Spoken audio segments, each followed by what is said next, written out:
Hello, my name is Timur Dadabaev and I'm Professor of International University of Tsukuba. I also serve as a Director of Special Program for Eurasian Studies. I would like to acknowledge that we run this program in partnership and with the generous support from the Nippon Foundation.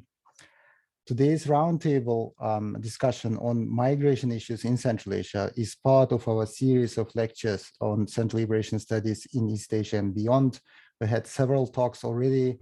We're going to have a series of talks starting from April and lasting throughout the year. I would like to encourage everyone to follow us in our Twitter channel, in our YouTube channel, and Facebook channels. The talks that we have within this series, they are uploaded on our YouTube channel. So those of you who miss or those who missed these talks and or would like to revisit them, I would like to invite you to visit our YouTube channel and get acquainted with the contents of the previous talks. It gives me a special pleasure to introduce our speakers today.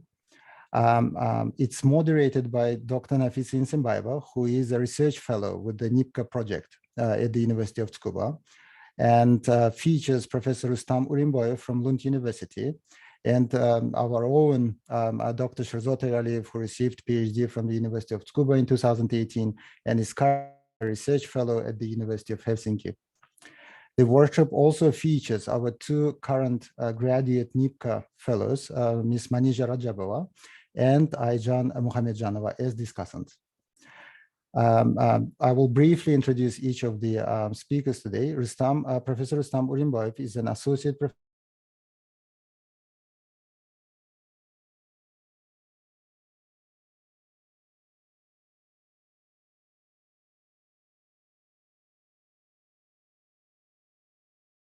and penal institutions in the context of Russia, Central Asia, and Turkey. He is the author of Migration and Hybrid Political Regimes, published by the University of California Press in 2020, among many books and articles published by him. He is the true, the forerunner in terms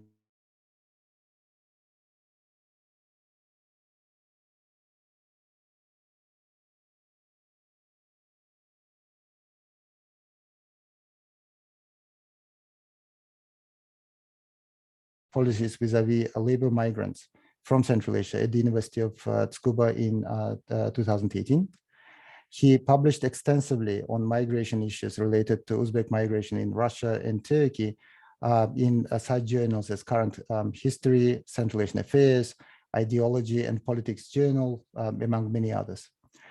I would like to emphasize that Professor Urinboyev and Dr. Eraliev's next joint book, titled The Political Economy of Non-Western Migration Regimes, Central Asian Migrant Workers in Russia and Turkey, is to be published this year by Palgrave. And I'm absolutely confident that this would be another breakthrough in understanding of migration in the region, especially from the comparative perspective.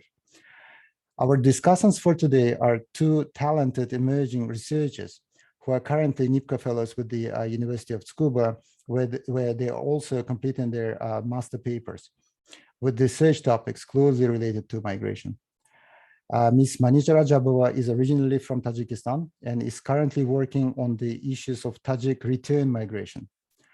Ms. Aizhan Mukhamejanova is originally from Kazakhstan and works on the issues of Uralman returnees to Kazakhstan. Without further ado, I would like to pass the floor to Dr. Nafisa Nsimbayeva for further moderation. Nafisa, the floor is yours. Thank you very much, Professor, for your introductory speech. Before we proceed further, let me briefly go through the structure of today's roundtable. First, Dr. Urinboyev and Dr. Eraliev are going to have about 10 minutes each to deliver their introductory points, followed by our discussants, Ms. Manizha Rajabova and Ms. Aizhan Mukhamejanova, our current Central Asian Fellows, who will spend about 5 minutes each reflecting on their own studies pertaining to migration, as well as provide some comments or questions on Dr. Urinboyev and Dr. Eraliev's works. After this, we will move to the Q&A session, and I will collect several questions at once, and we will try to facilitate several rounds of questions. Please be informed once again that this session is being recorded and it will be shared on YouTube. So if you wish to keep your cameras off, you are free to do so. You can type your questions into the chat box here on Zoom or use the raise your hand feature on Zoom, and I will read your questions out loud. So without further ado, Dr. Urinboyev, do you want to start? Thank you very much, Sabina. Thank you, Timur, for a nice introduction. I want to share PowerPoint here.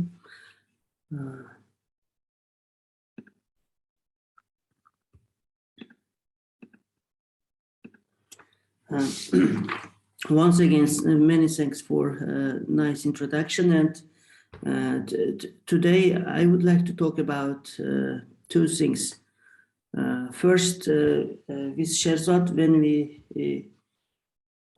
we conceived the idea of this book, which you mentioned, Timur, Political Economy of Non-Western Migration Regimes, we had two ambitions in mind. First is to say, to provide new empirical data, a comparative study of Central Asian migrant workers and their experiences in Russia and Turkey. But on top of that, we had also ambition to say something in relation to to migration studies literature, especially in relation to theoretical debates in migration studies. So we wanted to cover both, and through the case study of Central Asian migrant workers. As Timur mentioned, I published this book with University of California Press, and in this book I started already thinking about, what is special about migration processes in the post-Soviet region, and what can I contribute to existing migration studies and literature through the study of Central Asian migrants in Russia. Then as I myself come from Central Asia, from Uzbekistan, and I live in Sweden, then I usually reflect on my own experiences, my background, as well as how I see the things in Russia and also my experiences in Sweden. And then this was more or less a starting process. And I said that then I also observe how migrants organize their daily life in Sweden. There are many migrants also here. Then I reflect on my experiences in Russia, where Uzbek migrants have to navigate the law and pay the bribes to Russian police officers. They have to work in without documents, undocumented states. And then I also think about human rights situation and then political regime, characteristics. And these were the guiding questions that led these two books that Timur mentioned.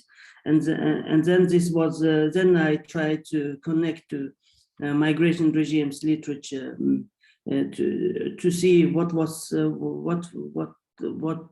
the state of the art in this field. And this is the second book which is forthcoming, and this is a book that Sherzod and we worked together and developed this idea further. One of the based on this, reflections, in this book, especially in the latest one with Sherzod, we tried to contribute new empirical material and theoretical insights on migrants' experiences and migration governance processes in non-Western migration regimes, which through the case study of Central Asian migrant workers' experiences in Russia and Turkey. And then was the guiding questions of our book, of our work is, can existing migration regime frameworks, which are largely based on Western-centric approach, be applied to the context of non-democratic migration regimes, such as Russia and Turkey? How can we account for the differences in state-society relations, legal cultures, and governance patterns when comparing different migration regimes? And how does the focus on migrants' agency and experiences as a lens for comparison, for theorizing, help us understand, compare, and reconceptualize contemporary migration regimes.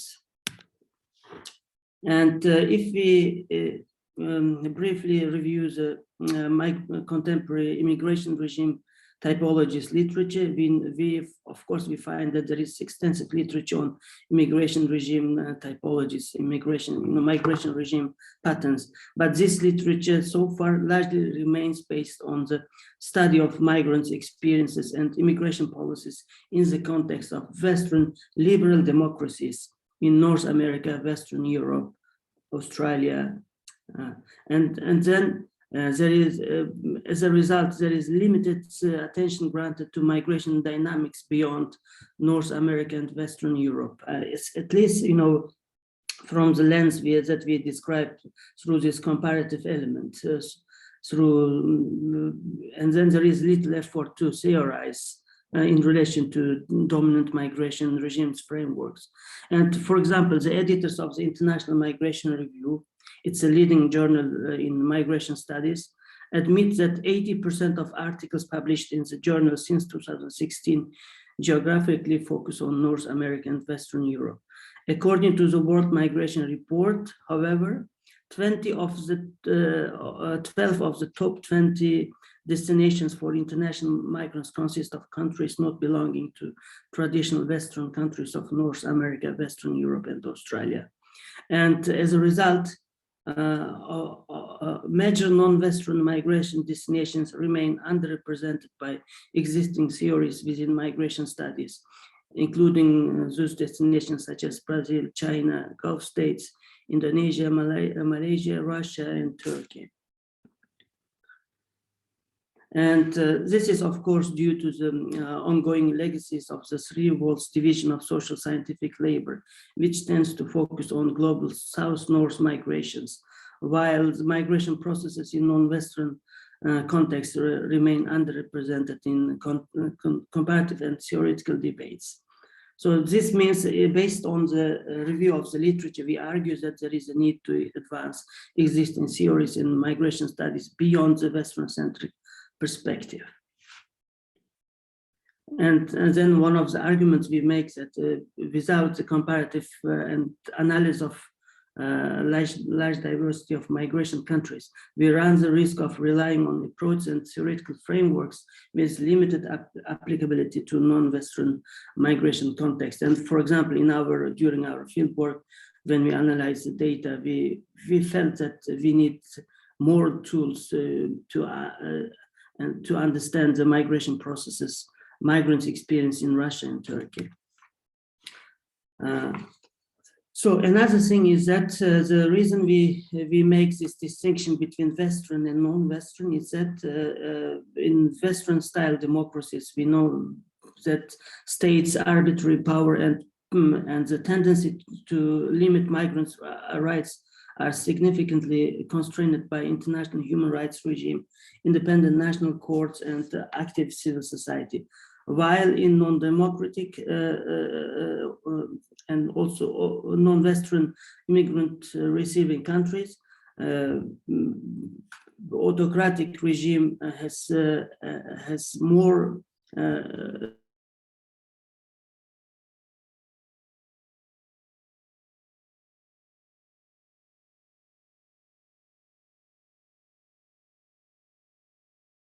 are not. This means that autocratic regimes are less constrained than liberal democracies in terms of respecting and upholding human rights of migrants, ignore populations' anti-migrant sentiments, which usually enables them to produce a kind of labor market which is based on informality and a large-scale undocumented labor force. So these are the theoretical lens that we developed in our study, and then we argue that when we try to understand migrants' adaptation patterns, experiences, then we need something else, because due to the rule of law, migrants often produce informal responses, strategies to adapt to the social and to new social legal environment in their host countries. And then in our study, we try to understand this, how the weak rule of law and corrupt political system produces unintended consequences, in the sense that it gives more agency to migrants to navigate the legal system through informal mechanisms. So then non-democracies, while limiting migrants' rights, but at the same time produce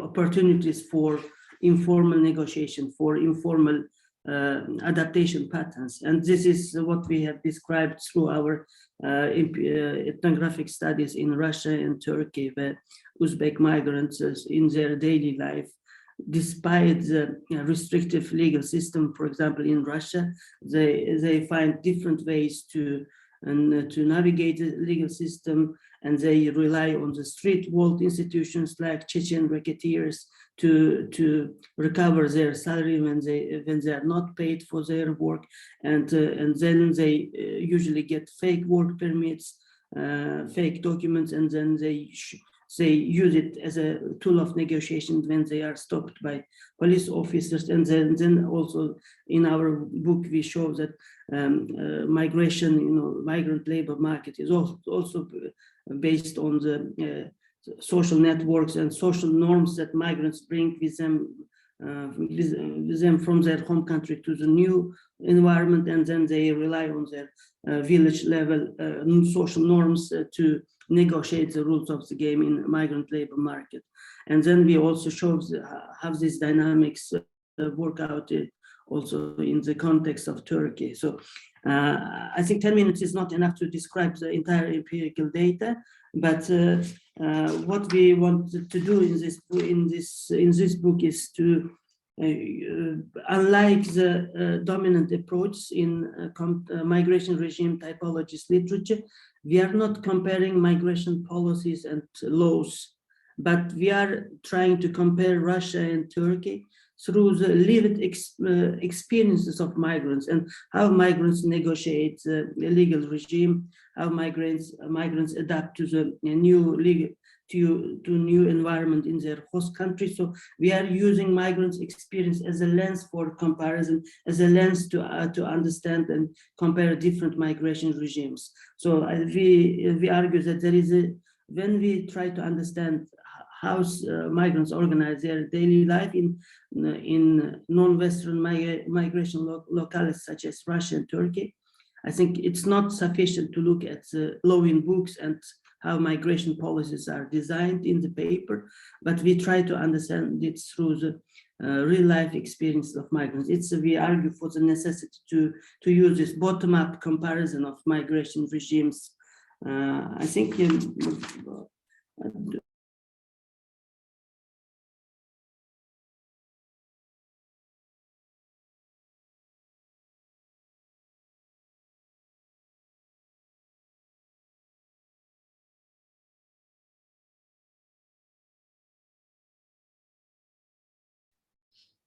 Thank you very much, Dr. Urinboyev, for explaining the existing gaps in the literature and how your book aims to fill the vacuum of knowledge. Now I would like to invite Dr. Eraliev to share his findings as well. Dr. Eraliev, please. Thank you very much. Just give me a second. I think yes. All right. Okay, first of all, good morning, good afternoon. And I'm really glad to be participating in this discussion organized by the University of Helsinki, University of Tsukuba, to which I have a deep emotional attachment now. And I'm glad to see familiar faces and names on the screen, including Professor Dadabaev. And thank you for a very good introduction.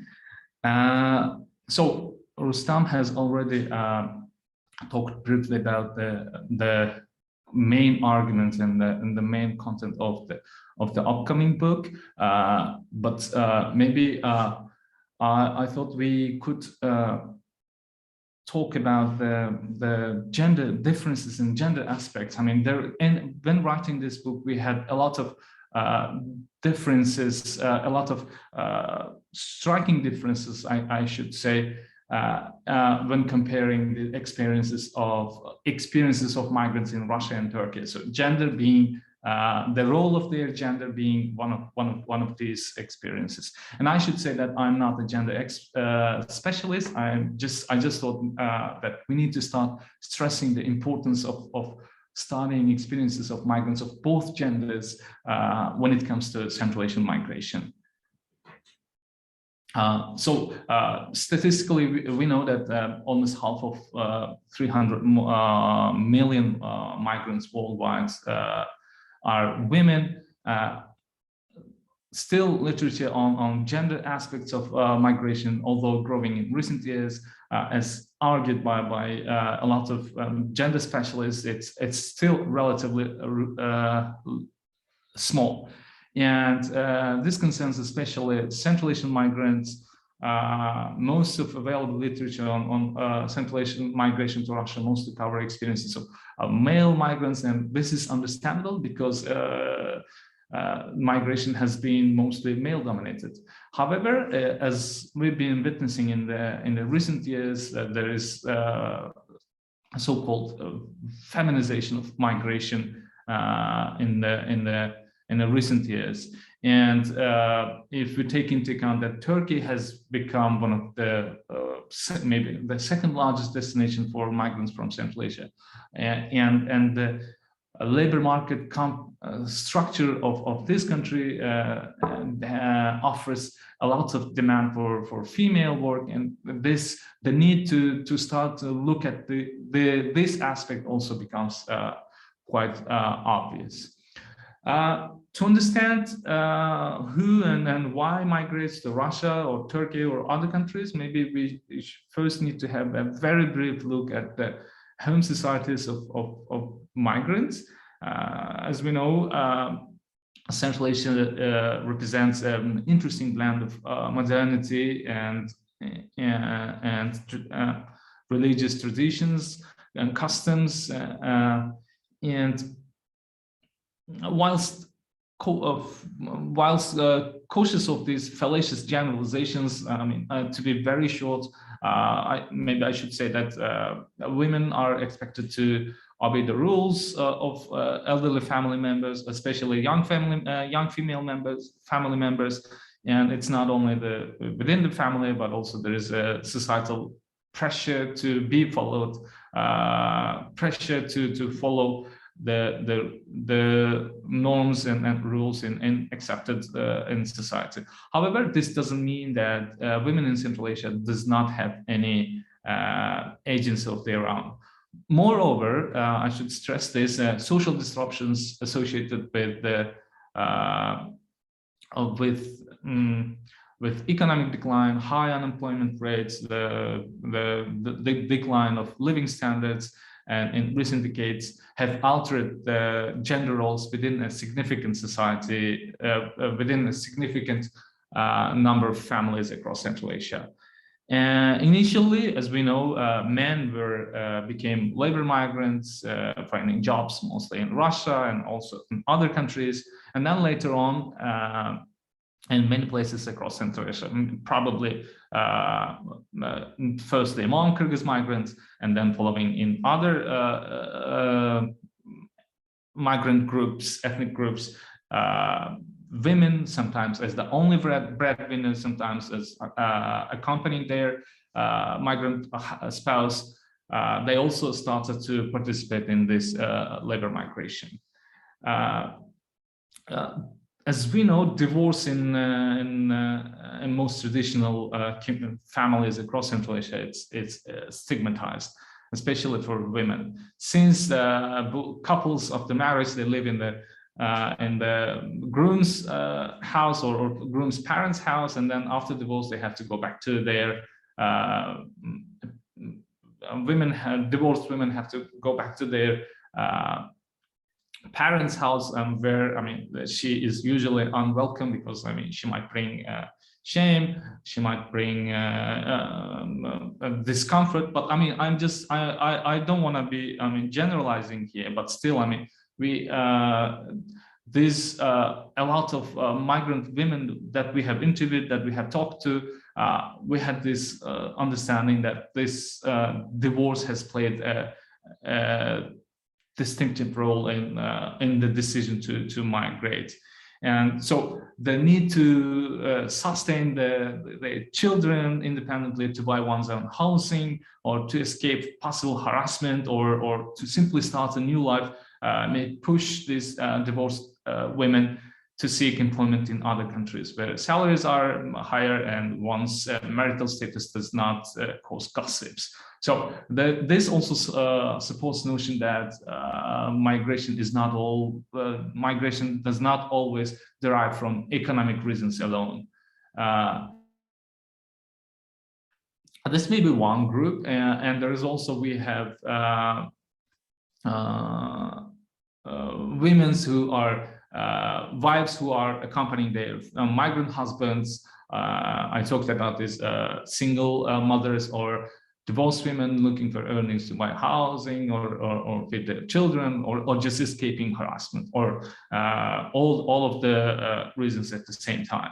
And we have also noted a significant presence of married women whose husbands may remain either at home or who's also a migrant in another country. Just for example, to give you an example, wife may be working in Turkey while husband may be somewhere in Russia. Also, there is also a small group, although in very small numbers, but growing numbers, education migrants. And so where do we go? Where do these migrant women go? They go, I mean, since we are talking about Russia and Turkey, so they mostly go to these countries. Of course, I mean, we have a lot of other destinations for migrant women from Central Asia. However, if we mostly focus on Russia and Turkey, Kyrgyz in Russia, Kyrgyz migrants are more or less seen to be gender balanced. They say, I mean, it's not. Russian scholars actually have found out that one-third to almost half of the migrants may be female members of families, or female part of the Kyrgyz migrant groups in Russia, whilst among Tajik or Uzbek migrants, women constitute only 15 to 20% of the migrant population, representing their ethnic group or their country of origin. And one thing, I mean, these studies have been done several years ago, before the pandemic, even I think around 2018, 17. And after that, we have, since that, we have seen that more and more female migrants may have been engaging in migration. So this tendency might be changing towards the more or less feminization of migration. So gender composition reflects is reflected in the labor market structure of Russia. While men mostly are employed in the spheres where physical strength is required. As we know, construction being the largest employer, and ЖКХ being the communal or cleaning services of the municipalities, or agriculture, transportation, manufacturing, and extracting industries, while women mostly are employed in retail, trade, catering, and food factories, and domestic care and cleaning services.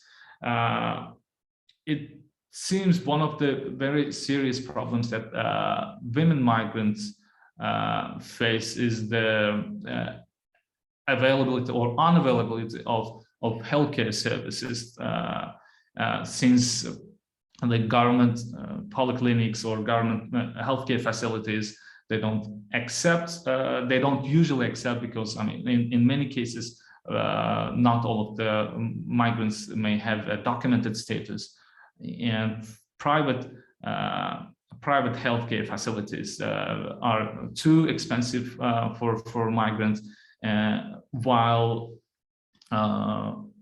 and then migrant women, they may refer to either self-treatment or as scholars and Russian scholars have identified that there is this parallel medical structure or parallel medical life vault of I mean, Kyrgyz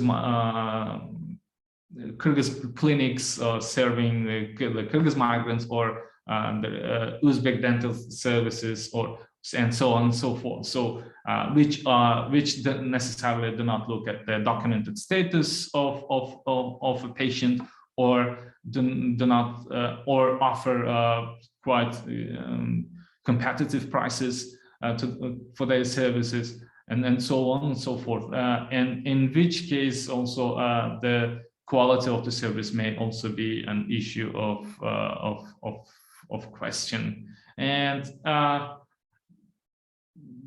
many migrant women, they have also referred to this abuse, and of course racism is always there at the workplace, and abuse or including sexual harassment or sexual abuses, violences is in Russia. They have said that it's mostly the fellow migrants,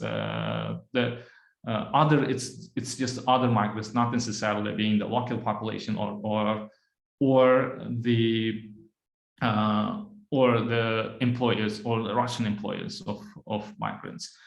In Turkey, since many Central Asian migrants are employed in the informal economy, it's very difficult to find accurate statistics on the age and gender composition of migrants.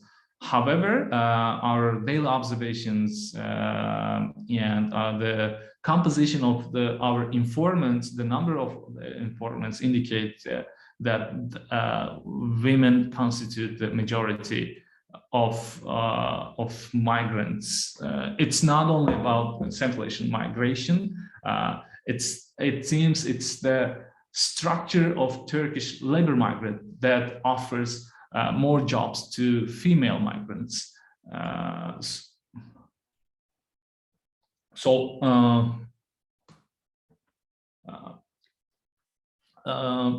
Women mostly are employed in the domestic work or domestic care work. Domestic care being the looking after either elderly people or sick people or the little children, or just cleaning the house, or maybe combining both. I mean, this was the largest employment sphere for migrant women, not only from Central Asia, but also it seems from other countries also. But for Central Asian women, definitely this is the largest employment market. And obviously there is no one here talks about the work permits. It's just, I mean, in best case, many women just have their residence permits, which doesn't mean that which doesn't give a right to work in the country. So women are also employed in retail shops and garment industries that can be just a clothes shop, clothes factory, or sweet shops, or semi-informal or underground sweet shops, and small factories that are located all over Istanbul. So the element of gender-based employment relations is probably one of the important avenues providing striking difference between Russia and Turkey. We know from the well-established scholarship in Turkey that in the 1990s, women from Russia and East Europe, they had been viewed as Natashas within Turkish society. It's a sexist term for a collective image of Russian or East European women arriving from different parts of Eastern Europe to do sex work in Russia. Although since that time, the ethnic composition of female migrants in Turkey have changed a lot. I mean, we have, in addition to Central Asian migrants, we have seen a lot of female migrants from Africa, from the Middle East, from South Asia. Although, I mean, they usually don't say Natashas, but this image of Natashas is still there, and then and also the undocumented status easily transforms the migrants' legal vulnerability to sexual availability. And as we have seen, I think maybe I'll talk later in the Q&A session more about on this. So in Turkey's case, in contrast to Russian context, this routinized sexual violence is very much prevalent, either from the local Turks, just local population, male population, or especially from the employers at the workplace. So I think I stop here, and then I'll be ready to answer your questions if you have later in the Q&A session. Thank you very much, Dr. Eraliev. Our apologies for any disruptions. As some of you know, Japan has recently experienced one of the biggest earthquakes, so the connection can be unstable sometimes, unfortunately. Now let us move on to our discussants, and I would like to give the floor to Ms. Manizha Rajabova, the current Nippon Foundation Central Asia Japan Fellow. Manizha, the floor is yours. Thank you. I hope you can hear me. First of all, I would like to thank both speakers, Dr. Urinboyev and Dr. Eraliev, for their presentations, because for me, as someone who's just starting her academic path in the field of the migrational researches, it was a really great opportunity to learn from the experts.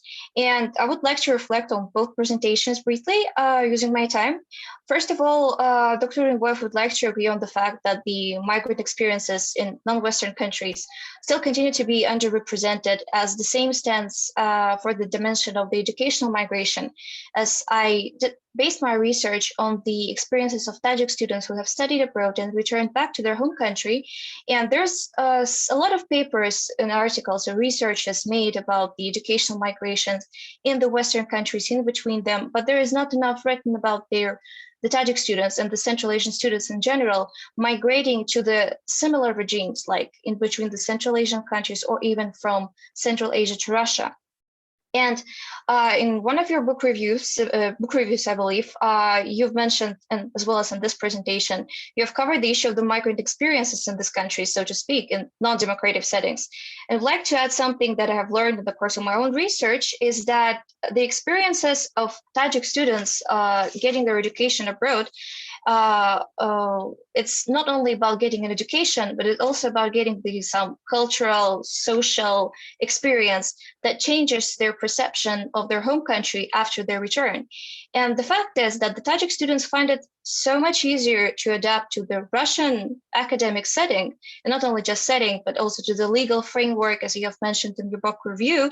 It only proves that there is a lot of similarities between Central Asian countries and the Russian, and Russia on many levels. It's just the legal framework, their academic settings, basically their lives, and they find it so much easier to adapt. It actually raises a question to you, Dr. Urinboyev, and would you agree that the opportunities for the simplified life, as you have referred to it in your review, and the existing legal loops and the wide networks of migrants which already exists and in Russia, and they already know their way around the local legal systems, is what actually makes Russia such an attractive destination for Central Asian migrants in terms of labor? Because can it be called like a comfort zone in the context of migration? Because it is indeed much more difficult for them to settle in the Western countries because the legal systems are really tight there. However, in the terms of the salary or even the living conditions, that would be, the Western countries, I mean, would be a much more attractive destination, so to speak. And here I would like to move to the presentation, Dr. Eraliev.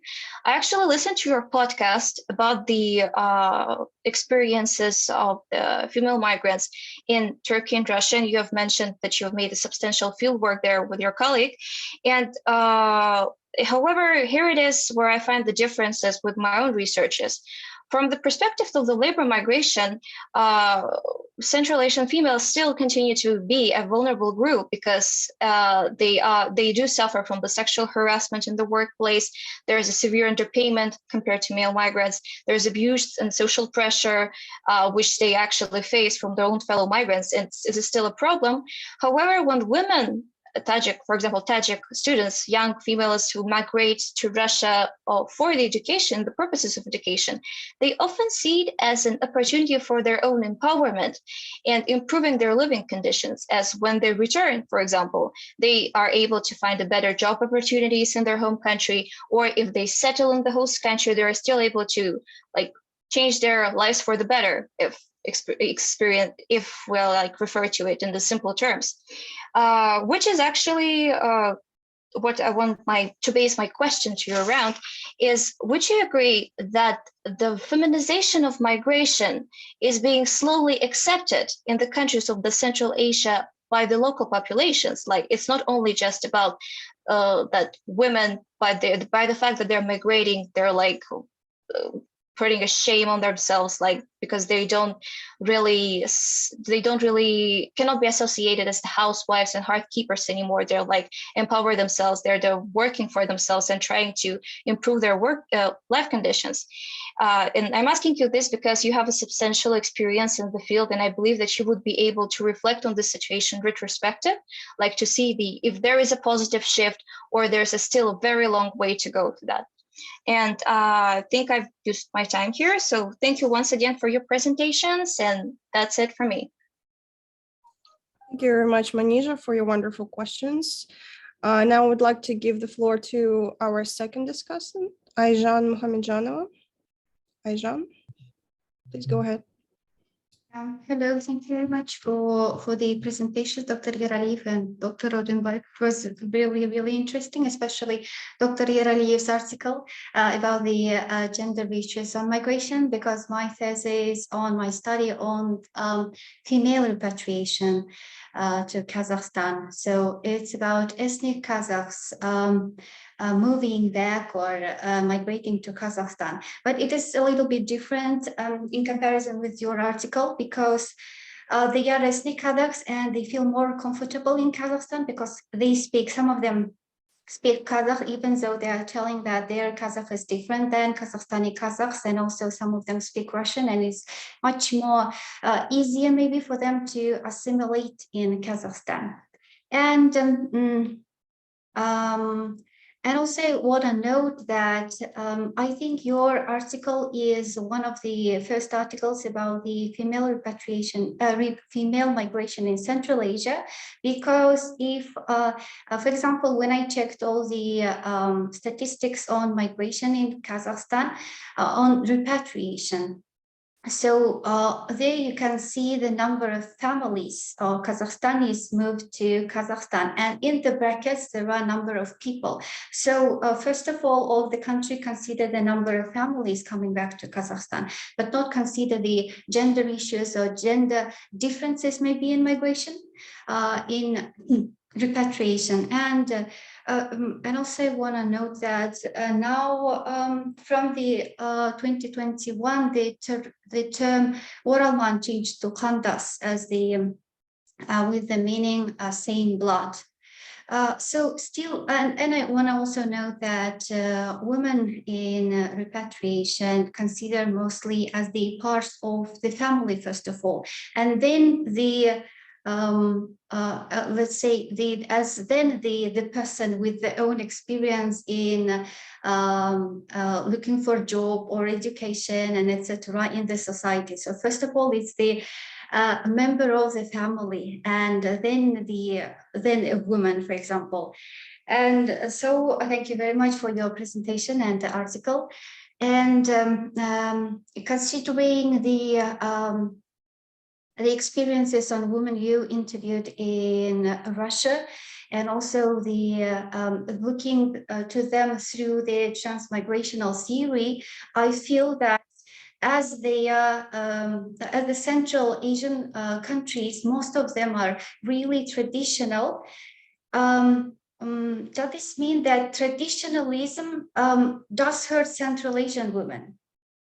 And I had that feeling that traditions and religion hurt women. So because even though, for example, even nowadays, the abduction is still present in modern society in Kazakhstan.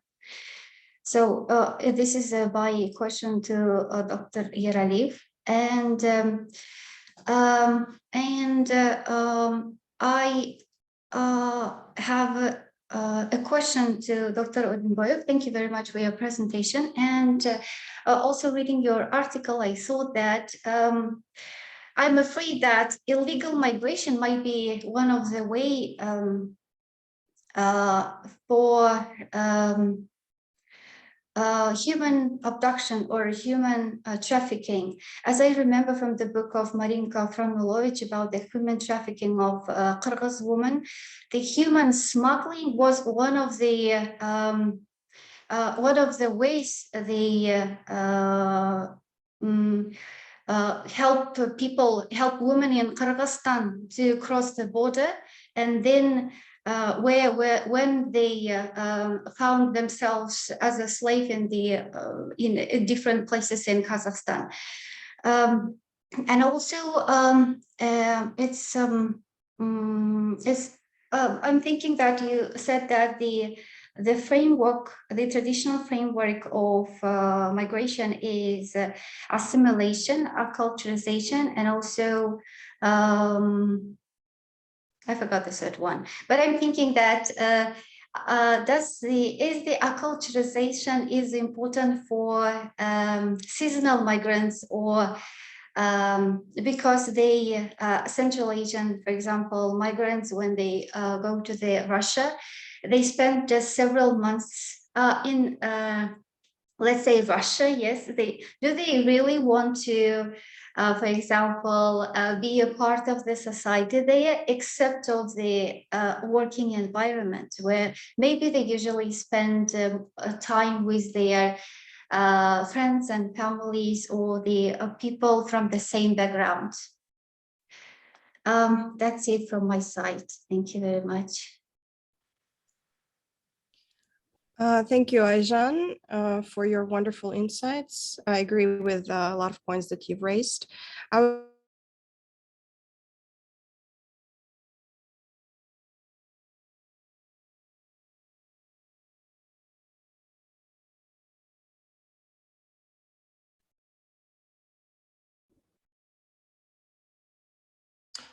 Is there a connection issue with my computer, or? No, I don't hear anything else, so there is no sound. Nafisa, can you repeat once again, because we had this, blackout. Yes, sorry for the connection again. I would like to open the floor for the questions, and I would like to invite the speakers to address the questions posed by the discussants in the meantime. But everybody else, if you want to start typing your questions into the chat box, please do so, and I will ask the speakers in the next round of questions.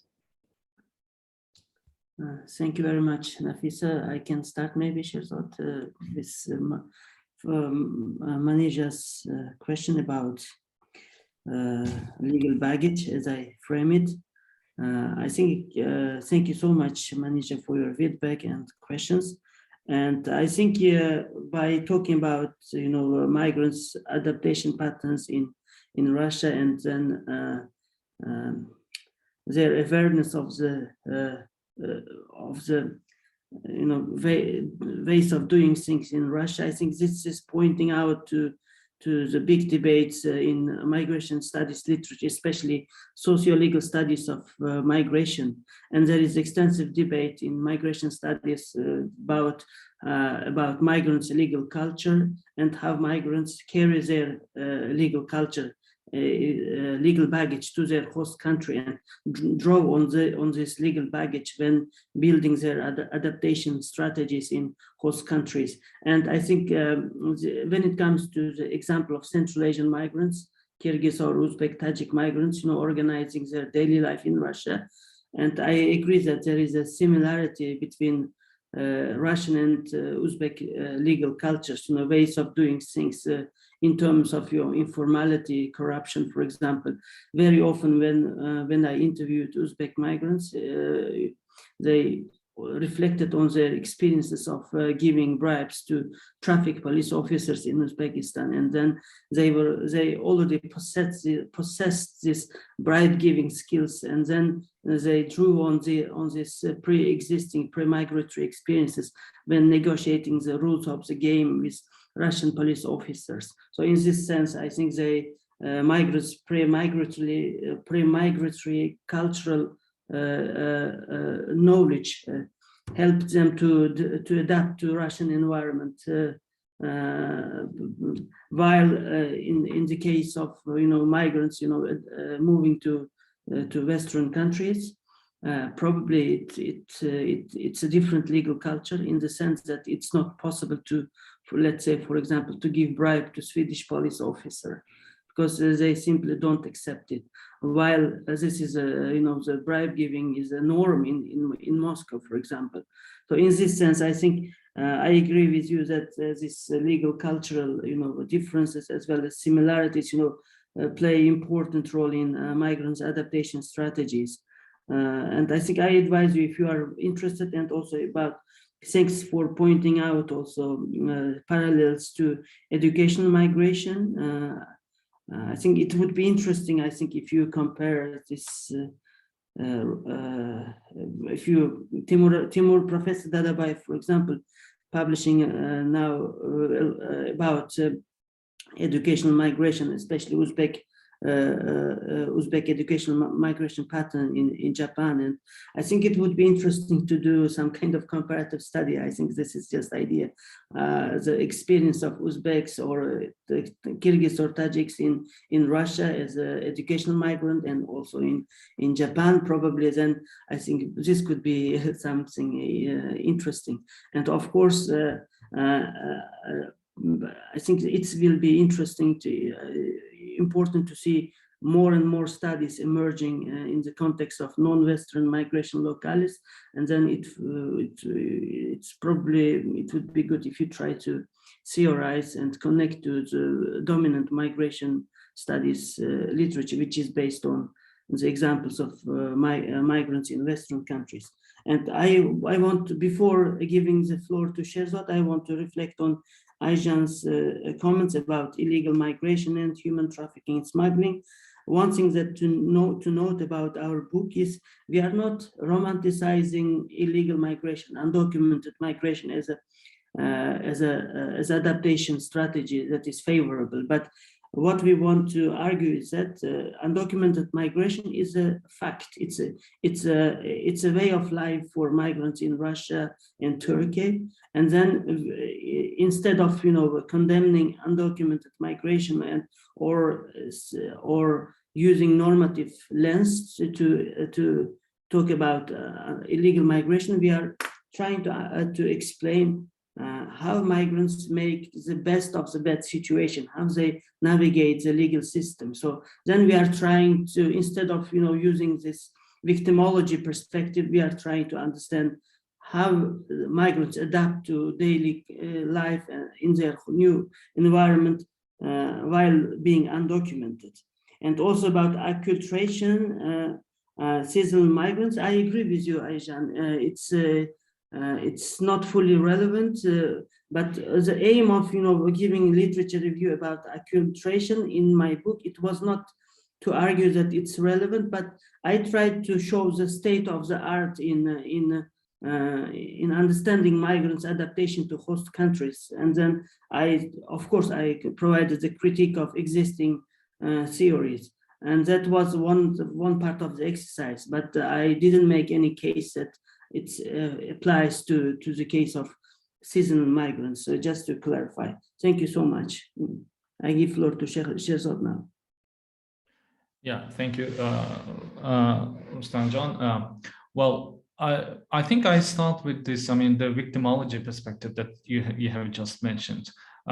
First of all, we don't want to portray, or I don't want to portray that all Central Asian female migrants are victims when are abused, they face violence and so on and so forth. I mean, in the forthcoming book, we have argued for the need to move beyond this victimology perspective. Despite experiencing these various forms of abuse and violence, some migrants that we have used as this life histories of migrants, they were nevertheless able to fight back and regain their agency. This is one thing, but this is not to say that we don't have those people who are abused, who are trafficked, and that's the way that we should be very cautious to generalize the groups. That's why it's so easy, it's so difficult to divide this and that, and then paint our picture or draw our picture from there. So of course there is this element of I think we should very, very conditionally divide people. Those who go to migration as a result of as I think Kwanish has mentioned here, as a result of abuse. I mean, they have nowhere to go, or there is no other way than going to find some work to do, or also there is also a potentially another group who is especially among the younger female population choosing their education migration, which means they're on the one hand, on the first group of women, we may have situations where, I mean, there is no other way than migrating, while in the second group of people, it's the family circumstances, it's the values accepted within that family that allows this female member of a family to migrate, to either to seek education or work, or combine both. This, I think, when women migrate, I mean, we see some kind of women when they start to earn their money, when they start on their own, independent, earning their money independently of their male spouses or parents. I think it gives them definitely gives them agency and being exposed to foreign culture. Even, I mean, if you think of Turkey as it's a Muslim majority, in terms of being religious, many Central Asian people they believe that Islam is more, of course it's relative, more strictly followed in Turkey than any other country in Central Asia. But nevertheless, these women see in Turkey that the gender roles in the Turkish families and in the families they meet in migration are not the same, whereas female migrants may have more agency, more role in making decisions pertaining to family. And coming back to Central Asian societies, I think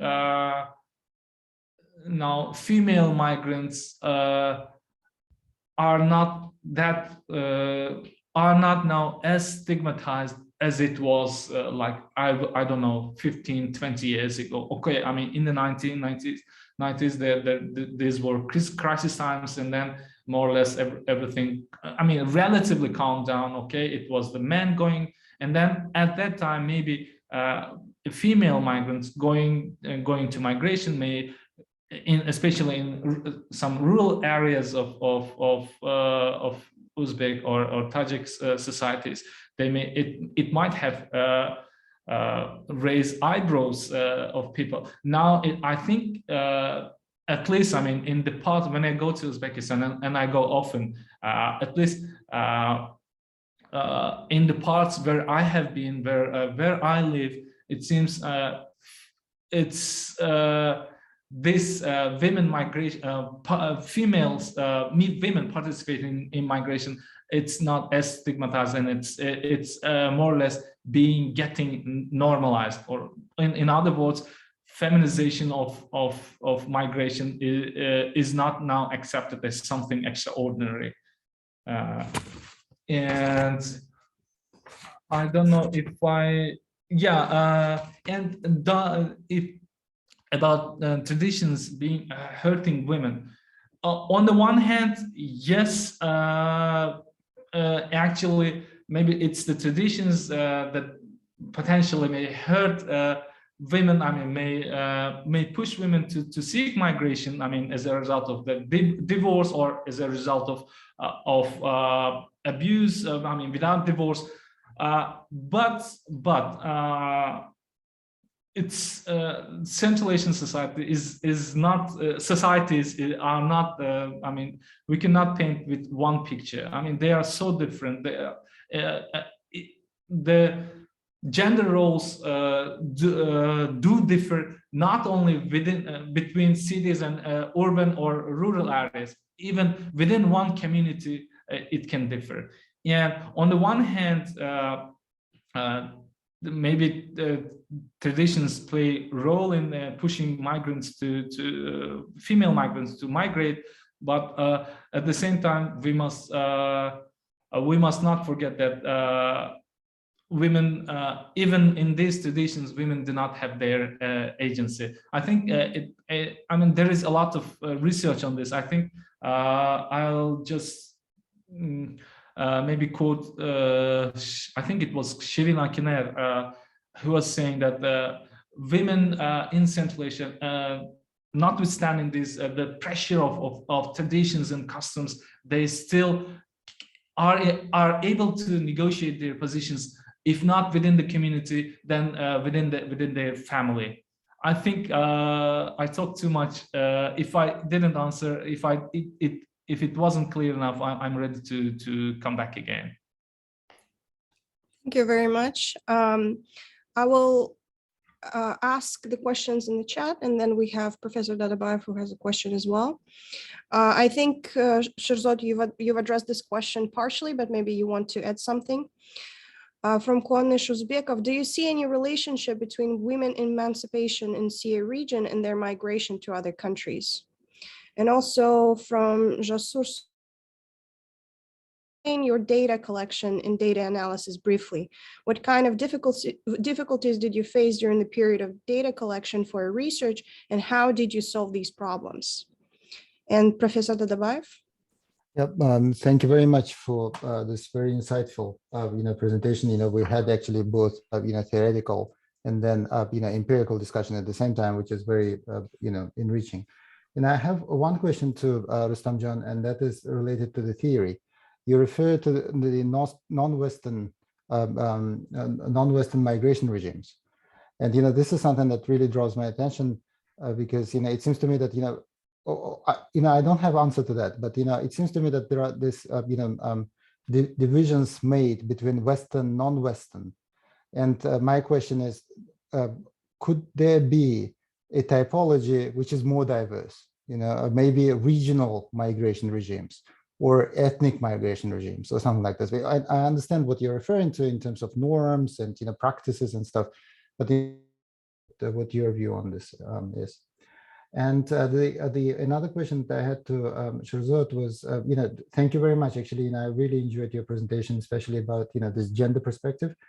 What I would like you to ask, what I would like you to explain is, so you're talking about this, the comparison between Russia and Turkey, but what we're trying to do here is to compare, Japan and South Korea, but I still see a lot of problems with this, comparative framework, because it seems to me that there are so many differences between the sort of countries, and the only sort of commonality is the perhaps the ethnic group which travels to these destinations.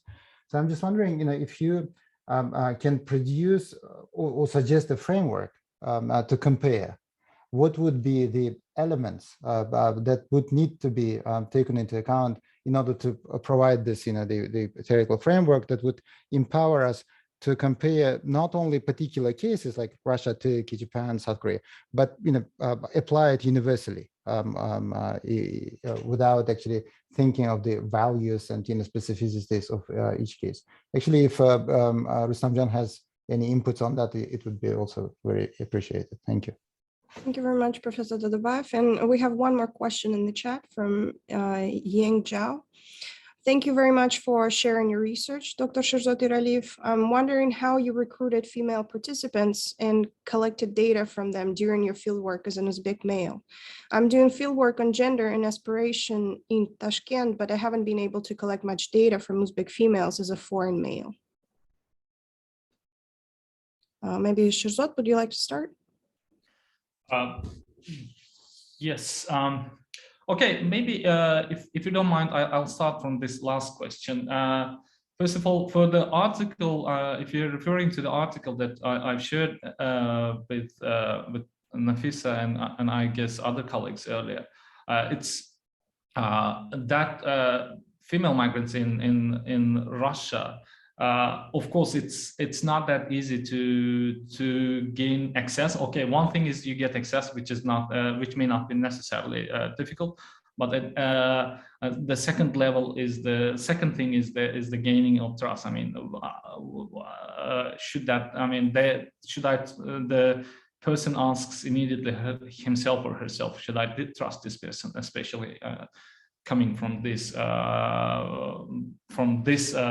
particular country, from this particular region. However, we had, and that I think I should also mention that article was written together with Annalisa Hevsela, and we have during field works with those colleagues, or even with Rustam, or even or myself, it was I think there are always, be it in Turkey or Russia, there are always, I mean, gatekeepers, I mean, or as we call them, people who are more or less maybe street smart, who have a lot of connections, and it's about getting in touch with them, and then once you gain their trust. So they may introduce to other people, and then it's like snowball sampling, and then you get to know more people. Yeah. So in Moscow, for example, in addition to those street smart people or very active migrants, I should say, in addition to that, maybe it was the pro bono lawyers, migrant lawyers, whom we had professional and friendly relations, who persuaded those female migrants to share their stories. When it comes to recruiting female participants in Turkey, maybe Rustam could also add his perspective. I think it was the first of all, getting in touch again with those gatekeepers. So once what we did was because it seems that on many female migrants, they have 1 day off. So they take 1 day off. And there is this, in Istanbul, there is this Kumkapı district. And on their day off, women, groups of women, I mean, they come from different parts of Istanbul, and then they buy a lot of stuff to send as a cargo. And then they go to Uzbek cafes, and then they socialize with each other. And then what we did was, one of the strategies was that, I mean, through these connections that we had, offered them, for example, in some cases, it might have been free lunch to a group of people, or, and then once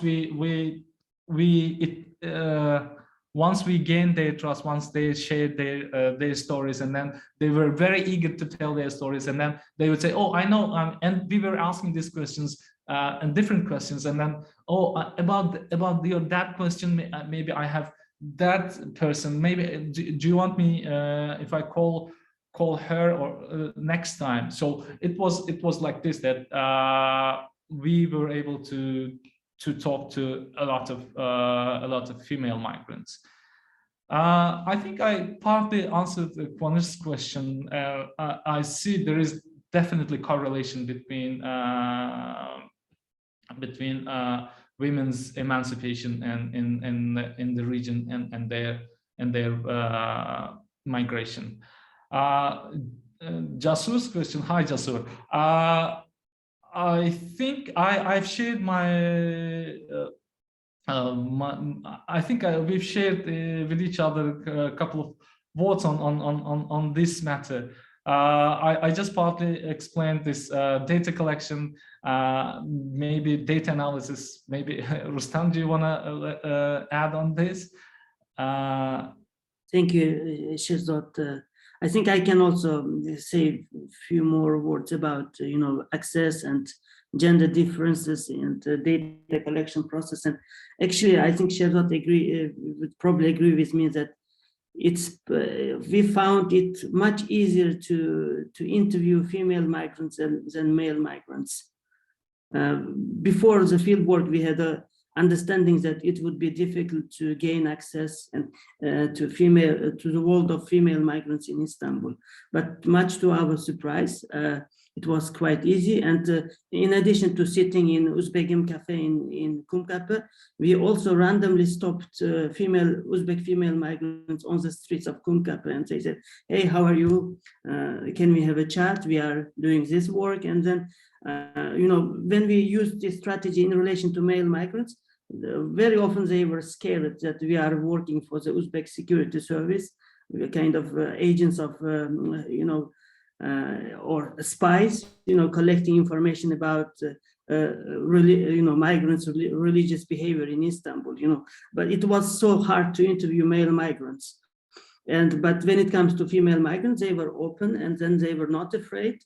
And when we invited them for dinner or lunch to Uzbek cafe, they accepted. And also during the interview, important difference is when interviewing male migrants, they are often reserved.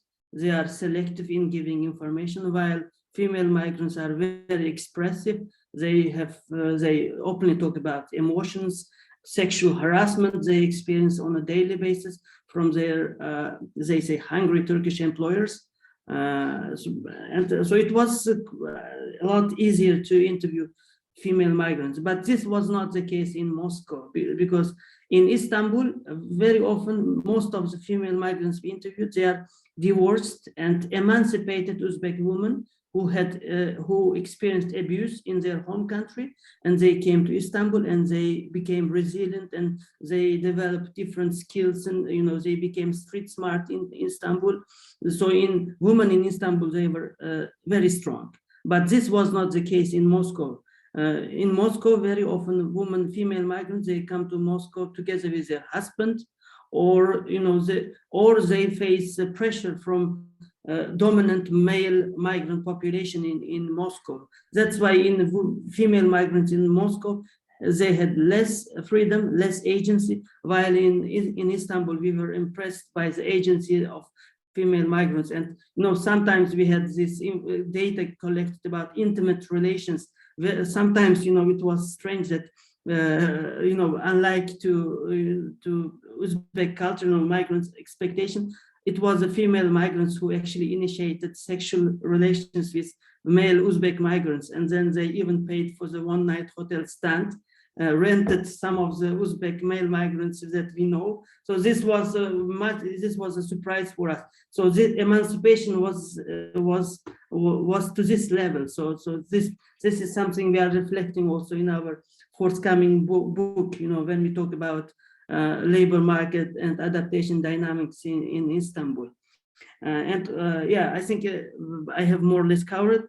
Sherzod, if you give me floor, possibility, I would like to reflect on Professor Timur Dadabaev's question about also typologies.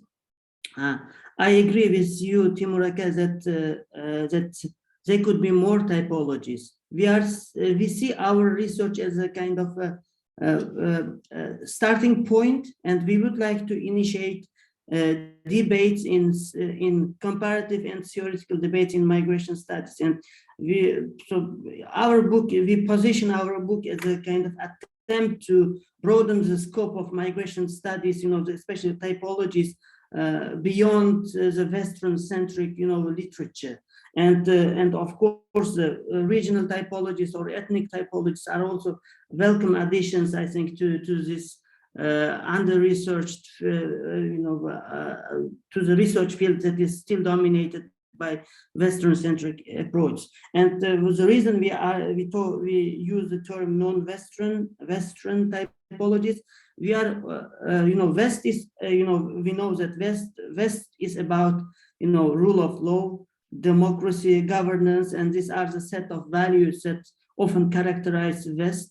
But the reason we use non-Western is that in non-Western migration regimes like Russia and Turkey, we find a different legal culture. State-society relations are built on a different paradigm, and also governance patterns are different. And based on this, 3-4 variables, we are making this West and non-West, binaries. But we are aware that our typology and this binary have also limitations, and it also creates problems. So when as soon as you try to make typologies, you often face a critique that it's not sufficient. There could be more typologies, or there could be also overlaps. So I think that's something that we are trying to initiate or open up the space for more debates, and we hope to see more literature. Thank you. Yeah, the reason why I ask you, because according to this typology, then Japan and South Korea and even China would sort of fit into this Western sort of migration regime, although we still see the elements that the letter of the law is there, but again, as you correctly pointed out, there is so much informality involved that there are so many sort of ways around, and so that keeps me sort of puzzled. And as I've said, I really don't have an answer to that yet, and that was the reason I asked you. Thank you. Yeah, thank you very much, Professor Dadabaev. And I think you probably saw the late Professor Stephen Kotkin's interview, when in New York Times. I think he said that Japan is not European country, but it's part of the West. It's because of the values, that rule of law, governance, democracy. Russia is part of Europe, but it's not the West. So it's, we are, when making this binaries, West and non-West, we are, our lens is to look through the realm of lens of legal culture and governance patterns, and especially also you talked about informality. That's something, that is a starting point for our thinking. If we have a couple of more minutes to reflect on Professor Dadabaev's last question, maybe in relation to the issues that you, Rustam, just have talked about. In addition to being the same ethnic groups, I think we thought Russia and Turkey would be comparable. in other realms of comparability, if I may use this word, I mean, Russia and Turkey both being the very relatively recently having become a migration destination and having a non-visa, non-visa regime with the destination and rule of law, or these both countries being portrayed, especially from the Western scholarship point of view, being non-Western and non-democratic. I thought those were also the points that would give us an opportunity to compare, and they seem to be comparable. But I don't have an answer to the question that if there is a framework for comparison. I think it all depends on the factors that can be compared, and if you compare the comparable or uncomparable things or phenomena. I don't know if I have answered your question. Thank you very much. It's just a follow-up. So are you saying that it is the comparative framework is possible, but we don't have it yet? It's one possible answer, and another would be that it's incomparable as universally. We need to look into particular cases. What would be your choice? I would go with the first one. Yes, so we don't have it yet. Which cities in Turkey? We were mostly in Istanbul, but Istanbul being the largest destination for migrants. Of course, there are Uzbek migrants as far as Adana or the northern Cyprus or Ankara and many other cities, but Istanbul is the largest destination for Uzbek migrants or for Central Asian migrants in Turkey. Thank you very much, Sherzod, for addressing the question in the chat box. And unfortunately, we ran out of time. Thank you for the interesting discussion. I wish we had more time to address more questions, but unfortunately, we only had an hour and 15 minutes. Let me thank our wonderful guest speakers, Dr. Urinboyev and Dr. Eraliev, who shared their expertise with us today. We hope that we will have a chance to host your talks again in the future. And thank you to everyone who joined us today. Please stay tuned for the future events. The next event will be held on April 25th. We will announce it later. And if you wish to rewatch today's roundtable, it will be available on our YouTube channel. So thank you once again. And we will see you next time. Thank you for hosting us. Thank you very much, everyone.